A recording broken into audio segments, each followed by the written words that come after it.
Welcome to अन्ना ओजी solution only graph day 21। आज करने वाले एक बहुत ही प्यारे सवाल को जो कि आ चुका है बाहर के टूर्नामेंट में बुल्गारियन स्प्रिंग 2022। क्वेश्चन ये रहा कि find the number of solution of this equation. तो बच्चों आप भी इसको सॉल्व कर सकते हैं और साथ ही साथ इसमें से जो आंसर है उसको कमेंट बॉक्स में लिख सकते हैं और आप चाहे तो उसके सॉल्यूशन को इस टेलीग्राम चैनल पर शेयर कीजिए और फटाफट से टेलीग्राम चैनल को ज्वाइन भी कर लीजिए और अगर इस चैनल को सब्सक्राइब नहीं किया तो वो भी कर लीजिए। अब इस क्वेश्चन को देख लग रहा है यार पहले तो थोड़ा अलजेब्रा काम करेगा, यानी मुझे थोड़ा फैक्टराइजेशन कर लेना चाहिए। तो जरा इन दोनों टर्म्स को अगर ध्यान से देखें आप, है ना, तो अगर इन दोनों टर्म्स को अगर हम ध्यान से देखें तो मुझे इसमें से कुछ कॉमन आता हुआ दिख रहा है। क्या दिख रहा है बच्चों? एक तो x और दूसरा log x बेस 3 और अंदर क्या बनता हुआ दिख रहा है? log x बेस 3 और +4, है ना।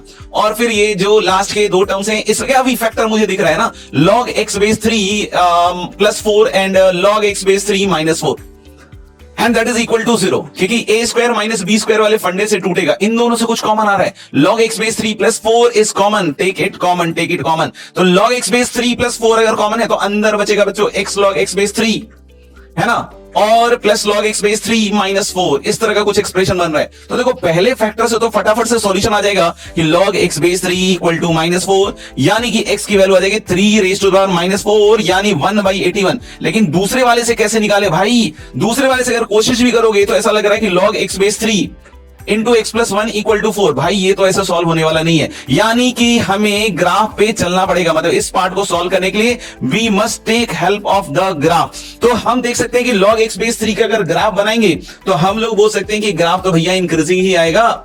तो ग्राफ अगर इंक्रीजिंग आएगा तो ये ग्राफ कुछ इस तरह का होगा, 1,0 से पास करेगा log x बेस 3 का ग्राफ। इस तरीके से अगर 4/x+1 का ग्राफ देखिएगा तो ऑफ कोर्स वो x इक्वल टू -1 पे हम लोग बोल सकते हैं कि नॉट डिफाइंड होगा।